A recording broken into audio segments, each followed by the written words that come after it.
Hello guys, ఈ రోజు మనం Mushoku Tensei jobless reincarnation season 2 episode 1 చూడబోతున్నాం. సరే, ఇక టైం వేస్ట్ చేయకుండా వీడియోలోకి వెళ్ళిపోదాం. ఎప్పటిలాగే స్టార్టింగ్ లో ఒక బండిని చూపిస్తారు. అది అడవి గుండా వెళ్తోంది. దాని లోపలే మన రూడియస్ ఉన్నాడు. అతనితో పాటు కొందరు అక్కడ గేమ్ ఆడుతున్నారు. అక్కడ ఒక అమ్మాయి కూడా ఉంది. తను మన రూడియస్ వైపు చూస్తోంది. ఏయ్, నువ్వు ఎందుకు అంత సోగంగా ఉన్నావు? ఏదైనా ప్రాబ్లమా అని అడుగుతుంది. నన్ను క్షమించండి, మీకు ఏదైనా ఇబ్బంది కలిగించి ఉంటే. ఇది విన్న ఆ అమ్మాయి, అవును, నువ్వు అసలు నార్త్ సైడ్ ఎందుకు వెళ్తున్నావు? ఏదైనా రీజన్ ఉందా అంటుంది. అప్పుడే పక్కనున్న అమ్మాయి, మేము ఒక డేంజరస్ ప్లేస్ కి వెళ్తున్నాం, మేము మెర్సనరీస్ అని చెప్తుంది. కానీ నేను చూస్తుంటే ఒక మేజ్ లా అనిపిస్తుంది. మన రూడేస్ కూడా ఆ అమ్మాయిని చూస్తాడు. తనను చూసినప్పుడు అతనికి వేరే ఒక పర్సన్ గుర్తుకొస్తుంది. ఆ పర్సన్ ఎవరో కింద కామెంట్ చేయండి. చూద్దాం ఎంతమంది కరెక్ట్ గా కామెంట్ చేస్తారో. మన రూడేస్ ఆలోచిస్తాడు, దీనికి నేను ఆన్సర్ ఇవ్వాలా అని. అప్పుడే ఆ అమ్మాయి అంటుంది. ఇది విన్న తర్వాతే అతనికి అర్థమవుతుంది, నేను అన్నిటినీ సరిగ్గా హ్యాండిల్ చేయాలి అని. నేను నార్త్ లో మా అమ్మను వెతకడానికి వెళ్తున్నాను. నార్త్ అది చిన్న ఏరియా ఏమీ కాదు. అక్కడ చాలా మంది పేదవాళ్ళు ఉంటారు. అంతేకాకుండా ఆ నార్త్ ని 3 భాగాలుగా విడదీశారు. వాటిని మ్యాజిక్ నేషన్స్ అంటారు. అక్కడ కింగ్డమ్ ఆఫ్ రనోవా ఉంది. ఇదే మ్యాజిక్ ఎడ్యుకేషన్ కి బెస్ట్. డెకీ ఆఫ్ మ్యారేజ్ ఎవరు? అదే మ్యానుఫ్యాక్చరింగ్ టూల్స్ కి బెస్ట్. డెకీ ఆఫ్ రెస్టారెంట్ రీసెర్చ్ కి బెస్ట్. సరే, ఈ మూడింటిలో నువ్వు ఎక్కడికి వెళ్తావు? మేము చివర్లో ఉన్న రెస్టారెంట్ కే వెళ్దామని అనుకుంటున్నాము. వాళ్ళు కూడా ఆ ఏరియాకి వచ్చేస్తారు. దీనివల్ల వాళ్ళు విడివిడిగా సెపరేట్ అయిపోతారు. మన రూడేస్ కూడా ఒక హోటల్ కి వెళ్ళి అక్కడ ఉన్న పర్సన్ అడుగుతాడు, ఒక నెల రెంట్ ఇస్తాను, నా కోసం ఒక రూమ్ బుక్ చేయండి అని అడుగుతాడు. ఆ పర్సన్ కూడా, సరే ఓకే, నేను మీకోసం ఒక రూమ్ బుక్ చేస్తాను, దానికి తగ్గ డబ్బులు ఇవ్వండి అంటాడు. ఇది విన్న మన రూడియస్ తన దగ్గర ఉన్న డబ్బులన్నీ అక్కడ వేసి వెళ్ళిపోతాడు. తన రూమ్ లోకి వెళ్లి చాలా చలిగా ఉన్నా కూడా కనీసం మంట కూడా వేసుకోకుండా అలాగే ఉండిపోతాడు. మన రూడియస్ తలుపులన్నీ మూసేసి ఒక చోట కూర్చుని ఉంటాడు. తన ప్రవర్తన ఎలా ఉందంటే ఒక డిప్రెస్డ్ పర్సన్ లాగా. అంతేకాకుండా తనని తానే తిట్టుకుంటూ ఉంటాడు. ఇప్పుడు మన రూడియస్ పరిస్థితి సరిగ్గా అలాగే ఉంది. మన రూడియస్ చేతిలో ఐరిస్ జుట్టు కూడా ఉంది. తను ఐరిస్ నే గుర్తు చేసుకుంటూ ఉంటాడు. ఏ రూడియస్, నువ్వు ఇలా ఉండకూడదు, నువ్వు మీ అమ్మని వెతకాలి, జనిత్ ని వెతకాలి అని తనని తనే సముదాయించుకుంటాడు. నెక్స్ట్ సీన్ లో తను దీనికోసం ఒక కీ వెళ్తాడు. అంటే హంటింగ్ గిల్డ్ అనమాట. అక్కడ ఉన్న వాళ్ళకి ఏమీ అర్థం కాదు. ఈ గిల్డ్ కి ఇంత చిన్న పిల్లాడు వచ్చాడేంటి అని వాళ్ళు రకరకాలుగా మాట్లాడుకుంటారు. కానీ మన రూడియస్ అవేమీ పట్టించుకోకుండా అక్కడ ఉన్న ఒక అమ్మాయి దగ్గరికి వెళ్లి తన పార్టీని డిస్బాండ్ చేస్తాడు. ఇది చూసి అక్కడ ఉన్న వాళ్ళంతా, నీ పార్టీలో ఉన్న వాళ్ళందరూ వచ్చేసినట్టున్నారని అనుకుంటున్నారు, అందుకే ఇతను దీన్ని డిస్బాండ్ చేశాడు. ఇతను కూడా అక్కడ ఉన్న బౌంటీ సైడ్ కి వెళ్లి ఒక బౌంటీని చూసి దాన్ని యాక్సెప్ట్ చేస్తాడు. మన రూడేస్ కూడా అక్కడికి వెళ్లి ఈ పని నేను ఒంటరిగా చేయాలనుకుంటున్నాను అని చెప్తాడు. అతను అలా అంటుండగానే అతని గుండెల్లో ఏదో నొప్పి వస్తుంది. దాంతో అతను తన గుండె మీద చేయి వేసుకుంటాడు. అతను వెంటనే తన జేబులో చేయి పెట్టి ఏదో చేస్తాడు. అతను రియాలిటీలోకి వచ్చేసరికి అదే పర్సన్ అక్కడికి వస్తుంది. అవును, నువ్వు ఎందుకు అంత బాధగా ఉన్నావో అసలు చెప్పనే లేదు. ఆ అమ్మాయి మన రూడేస్ ని చూసి, హే, నువ్వు నా బ్యాండ్ లోకి రావచ్చు కదా అని అంటుంది. ఎందుకంటే నీకు డబ్బు అవసరం ఉంది కదా, నువ్వు నా బ్యాండ్ లోకి వస్తే మనం ముగ్గురం కలిసి ఆ పని చేయొచ్చు.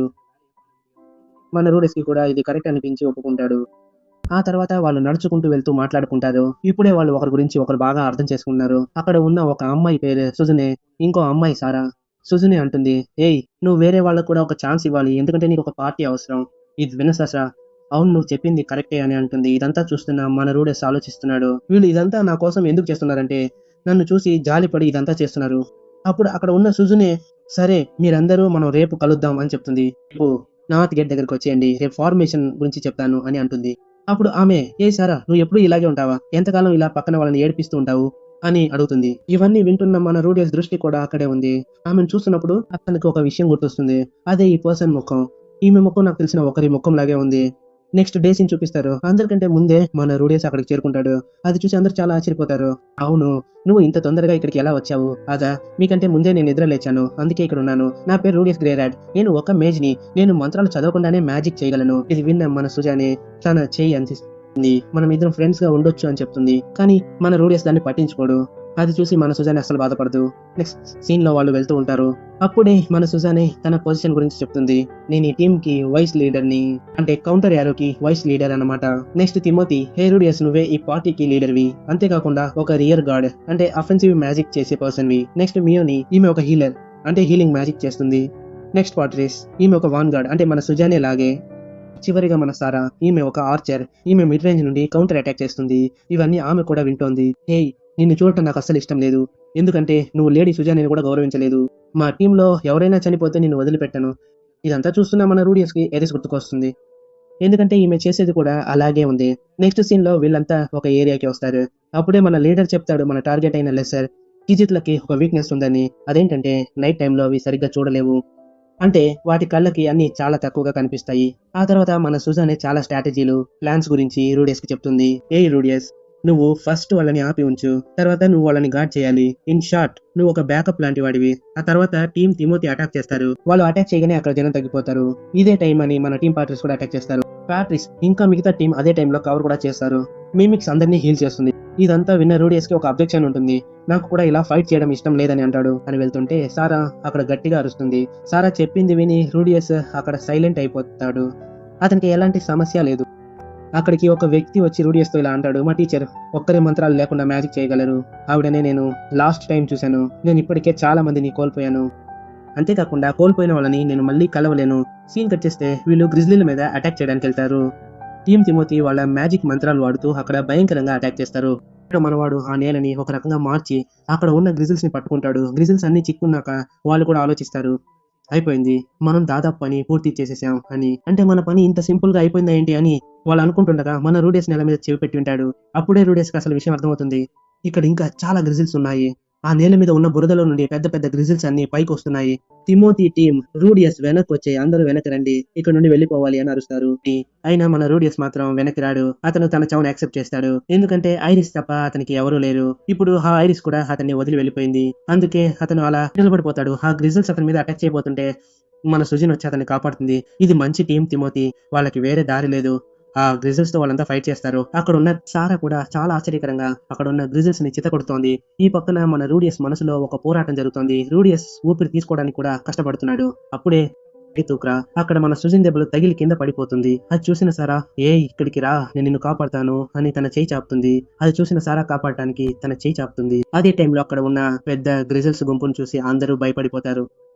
అప్పుడే మన రూడియస్ ఆ గ్రిజిల్స్ ముందుకు వెళ్తాడు. అతను ముందుకు వెళ్తూ ఇలా చెబుతాడు, ఎవరు ముందుకు రాకండి, నేను అంతా చూసుకుంటాను అని చెప్పి తన స్పియర్ ని పైకి ఎత్తుతాడు.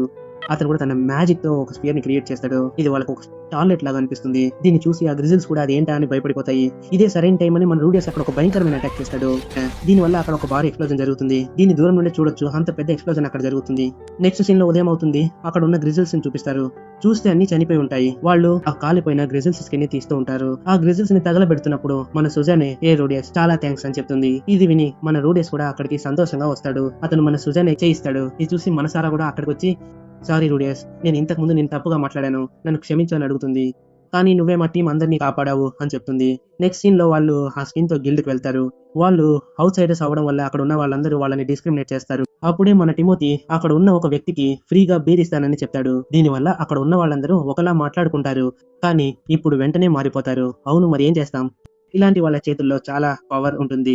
నెక్స్ట్ సీన్ లో మన సుజానే వాళ్ళ పార్టీ గురించి ఇంట్రడక్షన్ ఇస్తుంది. అప్పుడే వాళ్ళు మన హీరో గురించి చెప్తారు, రూడియస్ గ్రేరాట్ అని. ఇది విని మన రూడియస్ చాలా సంతోషపడతాడు. అతను గట్టిగా నవ్వుతాడు. నెక్స్ట్ సీన్ లో అతను తన రూమ్ కి వెళ్తాడు. అతను అక్కడ ఉన్న విండోని ఓపెన్ చేస్తాడు. అంతేకాకుండా ఆ టైంలో అతను తన రూమ్ లో మంటను కూడా వెలిగించి ఉంచుతాడు. ఇలా డిప్రెషన్ లోకి వెళ్ళడం వల్ల మనకి కేవలం నష్టమే కలుగుతుంది. దీని తర్వాత అతను ఏడుస్తూనే ఉన్నాడు. ఎందుకంటే తన గురించి తనే డిసప్పాయింట్ అయ్యాడు. అసలు నేను ఏం చేశాను, నాకు ఈ విషయం ఎందుకు అర్థం కాలేదు, ఎందుకంటే నేను కోల్పోవడానికి చాలానే ఉంది, కానీ నేను ఒక్క విషయం వల్ల చాలా డిప్రెస్ అయిపోయాను అంటూ అతను ఏడుస్తూ పాత విషయాలని గుర్తు చేసుకున్నాడు. నేను ఈ లోకంలోకి వచ్చినప్పుడు నాకు ఒక ట్యూటర్ వచ్చారు. ఆవిడే నా కళ్ళు తెరిపించారు. అంటే ఈ ప్రపంచాన్ని ఆవిడే నాకు పరిచయం చేశారు. ఆవిడ నన్ను బాగా చూసుకున్నారు. అంతేకాకుండా ఆవిడకి నేను అంటే చాలా ఇష్టం. నేను ఆవిడకి ద్రోహం చేయను. అవును, నాకు చాలా విషయాలు దొరికాయి, కానీ ఇప్పుడు నేను దేన్ని కోల్పోవాలని అనుకోవట్లేదు. ఎందుకంటే నా దగ్గర కోల్పోవడానికి చాలా మంది ఉన్నారు. కానీ నేను ఇప్పుడు ఏడవను, పారిపోను కూడా. నా లక్ష్యం చాలా దూరంలో ఉంది.